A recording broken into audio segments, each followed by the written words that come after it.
America ने चीन के एक गुब्बारे को मार गिराया। ये बर्थडे में फुलाया जाने वाला कोई ऐसा वैसा गुब्बारा नहीं। इस गुब्बारे पर दुनिया के दो सबसे ताकतवर देश यानी अमेरिका और चीन आमने सामने आ गए।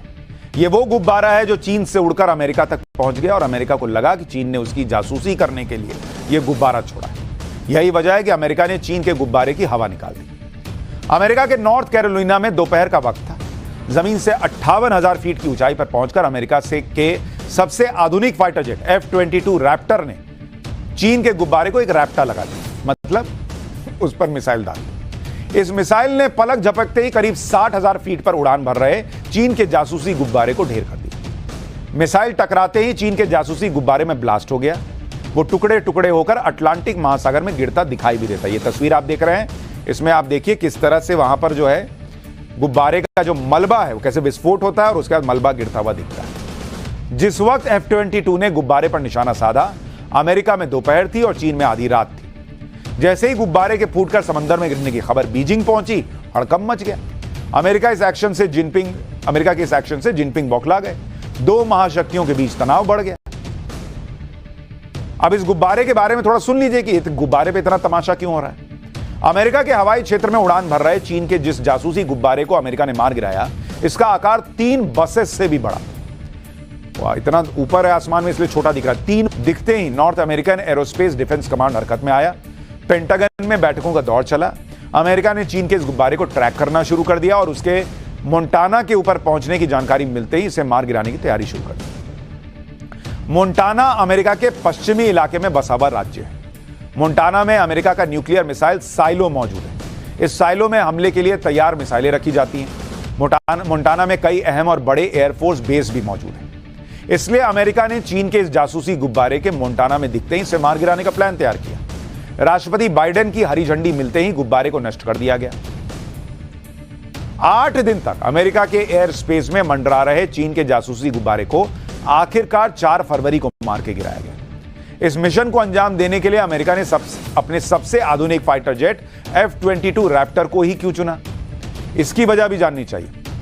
क्योंकि लग रहा होगा ना मामूली गुब्बारा फोड़ने के लिए F-22 रैप्टर क्यों भाई। देखिए कैसा माहौल बन गया, एकदम बादल में ही पहुंचा दिया मुझे। F-22 रैप्टर अमेरिका की 5वीं पीढ़ी का सबसे आधुनिक फाइटर जेट।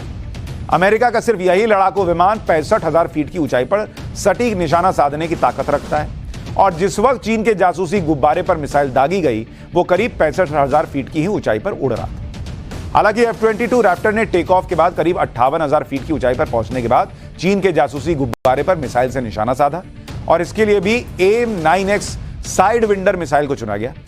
इसकी भी वजह है, साइड विंडर मिसाइल निशाना साधने के लिए इंफ्रारेड स्पेक्ट्रम का इस्तेमाल करती है, जिसकी मदद से यह सामने से आ रही लाइट में अंतर का इस्तेमाल करती है। और चीन का जासूसी गुब्बारा सफेद रंग का था, जबकि उसके पीछे दिख रहा आसमान नीला था।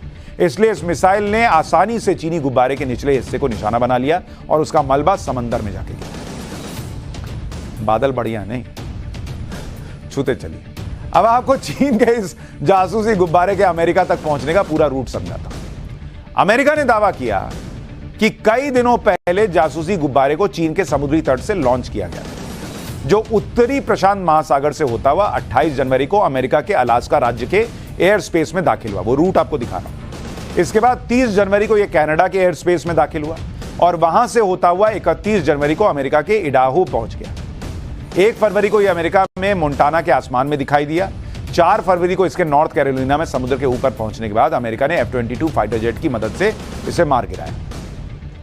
लेकिन इस बार चीन के जासूसी गुब्बारे का मामला ऐसे समय में सामने आया जब अमेरिका के विदेश मंत्री बीजिंग यात्रा पर जाने वाले, जो पिछले 6 वर्षों में अमेरिका के किसी बड़े मंत्री का पहला बीजिंग दौरा होता, लेकिन ऐसा नहीं हो पाया। जबकि इस यात्रा की जमीन पिछले साल इंडोनेशिया में बाइडेन और जिनपिंग की मुलाकात के बाद तैयार हुई, जिसका मकसद दोनों देशों के रिश्तों को फिर से पटरी पर लाना था। लेकिन जिस तरह चीन का जासूसी गुब्बारा फूटकर समंदर में डूबा, उसी तरह चीन और अमेरिका के बीच रिश्ते सुधारने की कोशिशें भी गोते खाती दिख रही और दोनों की तरफ से तीखी बयानबाजी शुरू हो गई। चीन ने जवाबी कार्रवाई की धमकी दे दी, उसने कहा हम भी मार देंगे। अमेरिका ने चीन पर जासूसी का आरोप लगा दिया कि तुम नजर रख रहे थे तो क्या करते, नहीं छोड़ गिराते उसको। चीन ने कहा गुब्बारा जासूसी के लिए भेजा ही नहीं था, तुमने गिरा दिया जबरदस्ती। अमेरिका कह रहा है कि जासूसी उपकरण लगे हुए थे, हमने देखा है। चीन कह रहा है खराब मौसम की वजह से रास्ता भटक गया था। अब सोचिए, रास्ता भटकते भटकते चीन से अमेरिका पहुंच गया। गजब भटका नहीं। अमेरिका कह रहा है कि दिशा तय करने के लिए मोटर और प्रोपेलर लगे थे, तो भटका कैसे बॉस? चीन कह रहा है कि मौसम की रिसर्च के लिए गुब्बारा छोड़ा था। अमेरिका कह रहा है कि सैन्य ठिकानों की जासूसी कर रहे थे तुम, मौसम तलाशने तुम अमेरिका आए थे। ऐसे में चीन के जासूसी गुब्बारे ने दोनों देशों के बीच पहले से जारी तनाव को और भड़का दिया, क्योंकि अमेरिका में पहले ही चीन से युद्ध की चर्चा ने जोर पकड़ा हुआ है। और इसकी वजह बना है अमेरिकी वायुसेना के एक टॉप जनरल का बयान। यूएस एयर मोबिलिटी कमांड के प्रमुख जनरल माइक मिन्हिन, इन्होंने अधिकारियों को भेजे एक इंटरनल मेमो में कहा है कि 2025 में अमेरिका और चीन के बीच युद्ध हो सकता है। यहां रूस यूक्रेन वाला खत्म नहीं हो रहा, इनका नया शुरू हो रहा है। इस मेमो में अमेरिकी जनरल ने अपने अधिकारियों को युद्ध के लिए तैयार रहने और सटीक निशाना लगाने की तैयारी करने का भी निर्देश दिया। उन्होंने कहा कि मैं उम्मीद करता हूं कि जो सोच रहा हूं वो गलत साबित हो। मेरी अंतरात्मा कहती है कि मैं 2025 में युद्ध के मैदान में लड़ता दिखूंगा। उन्होंने आगे कहा कि क्योंकि ताइवान और अमेरिका दोनों में 2024 में राष्ट्रपति चुनाव होंगे, इसलिए अमेरिका का ध्यान भटकेगा और चीन के राष्ट्रपति शी जिनपिंग के पास ताइवान पर कब्जा करने का अवसर हो। और हालात ऐसे भी बन सकते हैं कि 2025 में अमेरिका और चीन के बीच युद्ध की आशंका बढ़ जाए। तो वैसे ही दुनिया परेशान है, रूस यूक्रेन का युद्ध खत्म नहीं हुआ है, और अब अगर यह कहा जाए कि अमेरिका और चीन भी लड़ेंगे, तो जैसे पाठशाला में घंटी बज गई, वैसे ही दुनिया के बाकी देशों के दिमाग की घंटी भी बज जानी चाहिए कि बॉस दुनिया तबाह हो जाएगी, वैसे ही हालत खराब है। वो समझेंगे या नहीं समझेंगे, लेकिन कठिन से कठिन विषय और खबर समझनी हो तो पाठशाला ही जगह है। कल मिलेंगे 8:50 पर।